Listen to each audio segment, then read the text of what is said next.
Alright, what's going on, ladies and gentlemen? How are you doing? Welcome back to another New England Patriots video. So, Patriots season, man, this is without a doubt, as a Patriots fan, been the worst than ever season. I mean, I don't even know where to begin how bad this Patriots season was. I mean, we finished 7-9, and, we didn't make the playoffs, obviously, for the first time since 2008 and all that stuff. But one thing I have to say about Bill Belichick, though, is that he made the biggest mistake in getting rid of Brady. Like, getting rid of Brady was so freaking stupid. I don't understand what on earth Bill Belichick was thinking by letting Tom Brady sign with Tampa Bay instead of giving him weapons to throw the ball to on offense and going after a good tight end. Okay, that's what Bill Belichick should have done instead of letting Brady walk. Like, that was so dumb, man, because last season, man, was our last chance ever at winning another Super Bowl title. Okay, it just was. And I just feel like that Bill Belichick has just completely made arguably the biggest mistake ever of his coaching career by deciding to let go of Brady. In fact, I think that the three biggest mistakes that Bill Belichick has ever made, in my opinion, as a Patriots fan, are that Super Bowl against the New York Giants back in Super Bowl 42 of not kicking that field goal, because had we kicked that field goal instead of going for it on 4th down in Giants territory against the top-ranked Giants defense, I think that we would have beaten the Giants in that Super Bowl. And then the second biggest mistake I feel like he ever made was benching Malcolm Butler against the Philadelphia Eagles, because that Super Bowl against the Philadelphia Eagles was absolutely winnable. And especially with Doug Peterson getting fired as the head coach of the Philadelphia Eagles, like, that Patriots loss to the Philadelphia Eagles was nothing more, in my opinion, than Bill Belichick making the biggest mistake ever by choosing to bench Malcolm Butler after he's done everything for the Patriots, helping revive the Patriots dynasty. And for him to bench Malcolm Butler like that in the Super Bowl against the Eagles was absolutely dumb. Seriously, it just absolutely was. So that's, I think, the second biggest mistake he's ever made in his career. And then the number one mistake, in my opinion, is letting Tom Brady walk and sign with Tampa Bay, because, I mean, look how good Tom Brady's doing with Tampa Bay. I mean, he's having another spectacular year. You see, this is what happens, Bill, when you give Tom Brady weapons to throw the ball to. Okay, this is what Tom Brady can do, because, I mean, think about it. Last season, man, if he hadn't gotten rid of AB because of some alleged allegations, and if he hadn't, if he hadn't cut Josh Gordon, then we would have definitely beaten the Chiefs last year and gone on to another Super Bowl, in my opinion. It would have been a Brady versus Jimmy G showdown in the Super Bowl. But, I mean, it is what it is, so that's that. But anyways, guys, let's put that aside here. Let's just try and forget about that, because, I mean, it already happened, so there's nothing we can do about it. We can say what we want, but anyways, right now, today in this video, I thought what I would do is do a little Patriots mock draft video. I just had to get that other stuff out of the way, so that's that.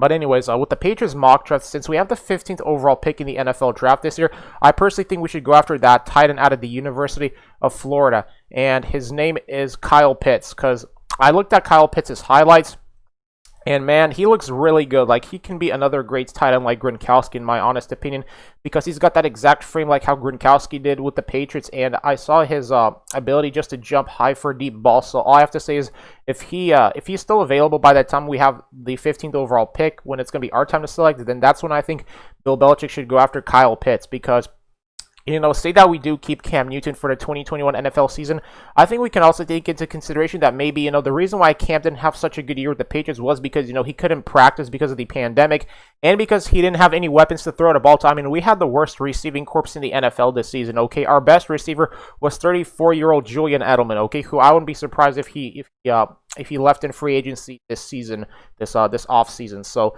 that's what I think we should start doing, because, I mean, we're gonna have to rebuild right now. That's the only thing the Patriots can do right now, is rebuild as a team. And the thing that Bill Belichick can do right now is maybe try and give Cam some weapons to throw the ball to, like by going after Kyle Pitts. Now, the reason why he should go after Kyle Pitts, in my honest opinion, was because, I mean, with Kyle Pitts, he would pose a great threat to opposing secondaries, especially him and Devin Asiasi, because I think that Devin Asiasi can still be a very solid tight end for us, because, I mean, this season, man, he was hurt most of the season, and he only played like 5 games for us, so I have a feeling that Devin Asiasi can still make an impact for the New England Patriots, especially if we manage to go after Kyle Pitts, because, I mean, Kyle Pitts and Eric Asiasi would make a really great tight end duo for the New England Patriots, because we don't have a good tight end right now at the moment that can, be a pass-catching tight end. I think that, Kyle Pitts would make a great pass-catching tight end for us. However, the only downside about Kyle Pitts is that his lack of blocking ability. Something that Gronkowski had, he doesn't have the blocking ability of Gronkowski. But, however, but I think that maybe we'll continue to use Devin Asiasi as a blocking tight end. So, if we were to go after Kyle Pitts, then here's how I can imagine that we would look like. We would have 2 great tight ends, on the opposite side of each other, and both defenses will have to take turns to cover cover Kyle Pitts and Devin Asiasi, and then maybe we can select another receiver in the second round, a very fast receiver that can, stretch the field across and then, vertically. So that's why I think us going after Kyle Pitts would be absolutely beneficial for the New England Patriots, especially since he'd be a very great red zone target. Because you see, the thing about the New England Patriots' success recently is that thanks to Gronkowski's presence there, he's the big reason why our offense was so dominant and why, we won all those 3 Super Bowls. Well, I mean, you look at that Super Bowl against the Falcons, we didn't have him, but we still had Martellus Bennett, so, which is why I think, going after Kyle Pitts would just provide great depth for the Patriots tight end position, because the tight ends we currently have are just not good enough to be pass catching tight ends. Like Ryan Izzo, Matt Lacoste, like, they're not good enough to be number 1 tight ends. They're only good enough at best to be 3rd and 4th string tight ends. So that's why I think that it would be beneficial for Bill Belichick to go after Kyle Pitts in the NFL draft, because he's got really incredible speed as well. I mean, he can pose a very big, massive threat to opposing defenses, not just because of his ability to be able to catch the ball, but his speed was pretty good from what I saw in the highlight video. So, so far, Kyle Pitts, he's my favorite player for the New England Patriots in the draft this year. And, I think I pretty much already said in this video of why I think we should go after Kyle Pitts and all that stuff. So anyways, ladies and gents, this was kind of like a little Patriots mock draft video. I'm probably going to do a couple more of these New England Patriots mock draft videos prior to the draft and, kind of analyze a couple of other players of who I think Patriots could potentially get in the first round and all that stuff. So anyways, ladies and gents, that's the video here. Hope you enjoyed this video. If you did, like, comment, subscribe, and let's go Patriots.